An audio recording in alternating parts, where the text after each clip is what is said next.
नमस्ते मैथलीट्स, मेरा नाम हर्ष संघार है और आप मुझे देख रहे हैं मेरे यूट्यूब चैनल द मैथलीट पेपर। तो चलिए इस वीडियो में हम सॉल्व करेंगे कक्षा 10 का व्रत से संबंधित जो हमारा चैप्टर है उसमें व्रत की स्पर्श रेखाएं हैं उससे संबंधित एक प्रश्न है जिसको हम सॉल्व करने जा रहे हैं और ये प्रश्न हमारे लास्ट ईयर पेपर्स में आया हुआ है। तो चलिए हम सॉल्व करेंगे इसको। हमें दे रखा है कि दी गई आकृति में एंगल ACB ज्ञात कीजिए जिसमें O व्रत का केंद्र है। तो देखिए भाई, यहाँ पर जो ये प्रश्न हमें दे रखा है इसमें हमें जो आकृति दे रखी है इसमें एक एंगल हमें दे रखा है और क्योंकि ये प्रश्न 6 नंबर का है तो हमें उसी प्रकार से इस प्रश्न को थोड़ा सा ठीक से करना पड़ेगा। तो सबसे पहले मैं यहाँ पर लिखूंगा दिया है। क्या चीज हमें दे रखी है? हमें ये दे रखी है कि O व्रत का क्या है, केंद्र है और आकृति से ही हमको समझ में आ रहा है ये बाह्य बिंदु से क्या है, दोनों स्पर्श रेखा है। तो हम क्या लिखेंगे, आकृति में O व्रत का केंद्र है तथा PA व PB बाह्य बिंदु से खींची गई व्रत की स्पर्श रेखाएं हैं।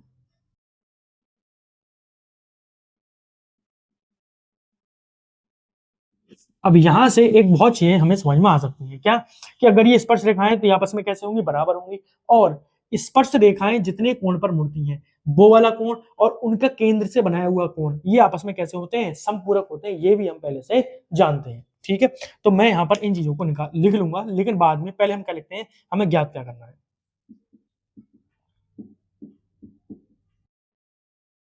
ज्ञात क्या करना है भाई, हमें ज्ञात करना है कि एंगल ACB का मान,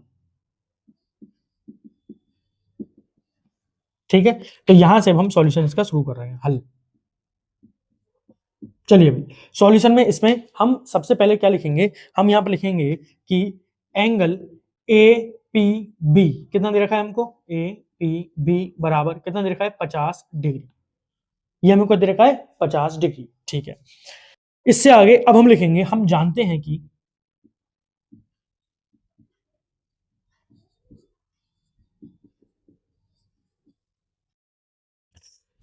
व्रत के किसी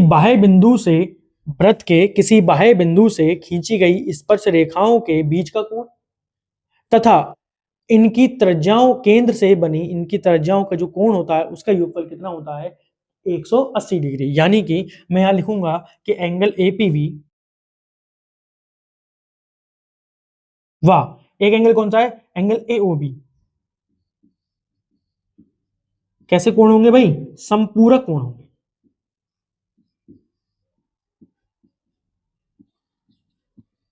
ये कैसे कोण है, समपूरक कोण है। तो अब हम यहां पर क्या लिखेंगे भाई, ये दोनों समपूरक है। इसका मतलब क्या हुआ कि angle APB plus angle AOB बराबर कितना, 180। संपूरक कोण वही तो होते हैं जिनका योगफल क्या हो जाए, 180 डिग्री हो जाए। और एंगल APB का मान हमको दे रखा है कितना, 50 डिग्री। तो यहां से हम जो लगाएंगे वो क्या लगाएंगे, इसकी जगह 50 डिग्री लगा देंगे और यहाँ पर एंगल AOB बराबर में 180, 50 उधर चले आएंगे तो एंगल AOB का जो मान आ जाएगा वो 180 माइनस 50, यानी कि एंगल AOB का जो मान आ जाएगा वो आ जाएगा 30 डिग्री।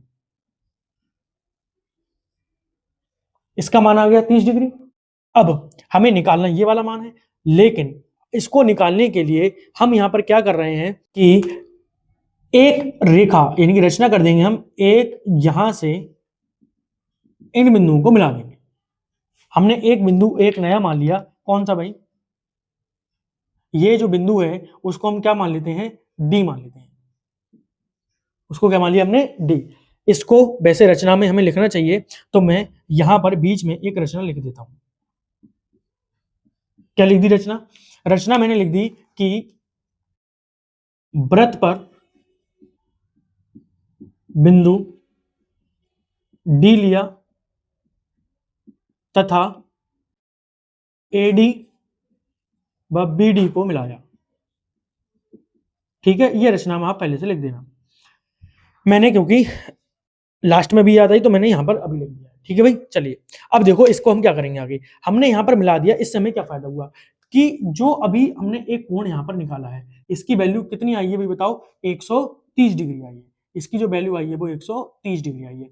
अब हमें एक बात जानते हैं, 9th क्लास में हमने एक प्रमेय पढ़ी थी कि केंद्र पर बना कोण परिधि पर बने कोण का 2 गुना होता है, यानी कि ये वाला जो मान होगा वो कितना होगा, आधा होगा। तो मैं यहाँ पर लिखूंगा, हम जानते हैं कि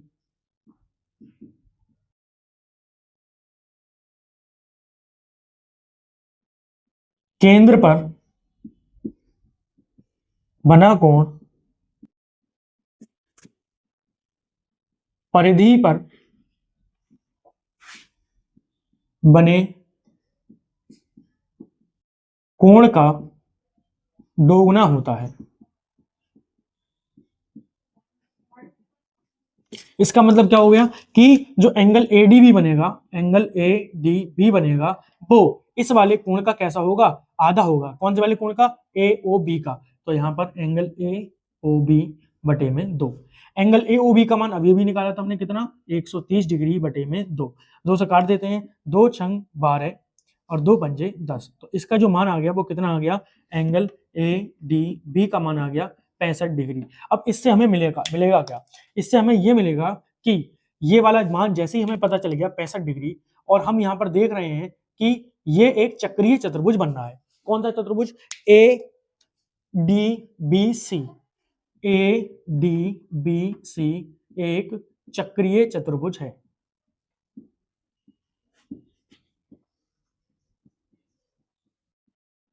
और चक्रीय चतुर्भुज के सम्मुख कोण कैसे होते हैं, सम्मुख कोण कैसे होते हैं, संपूरक होते हैं। यानी कि हम यहाँ पर क्या लिखेंगे कि एंगल ए सी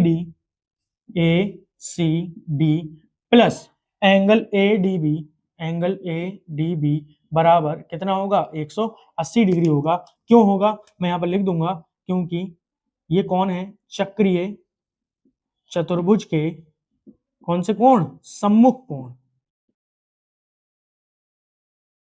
अब देख लीजिए भाई, एसीडी का मान तो हमें निकालना ही था, तो ये आ गया एसीडी प्लस एडीबी का मान अभी निकला था 65 डिग्री बराबर में 180। 65 उधर चले आएंगे तो एंगल एसीडी बराबर 180 माइनस 65।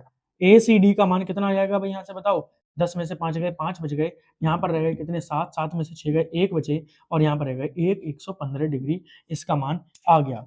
तो हमें जो ज्ञात करना था एसीडी, उसको हमने ज्ञात कर लिया यहाँ पर, और हमारा ये प्रश्न पूरा हुआ। बस इसमें आपको ये बात और याद रखनी है कि रचना हमें यहाँ पर जरूर है। तो अगर आपको यह प्रश्न समझ में आ गया है तो आप मेरे अन्य वीडियोस को भी देख सकते हैं और अपनी तैयारी को एक बेहतर रफ्तार दे सकते हैं। इसी प्रकार की और वीडियोस देखने के लिए आप मेरे चैनल को भी सब्सक्राइब कर सकते हैं और अपने मित्रों में इनको साझा कर सकते हैं, यानी कि शेयर भी कर सकते हैं। अब हम मिलते हैं अपनी किसी अन्य वीडियोस में, तब तक के लिए धन्यवाद।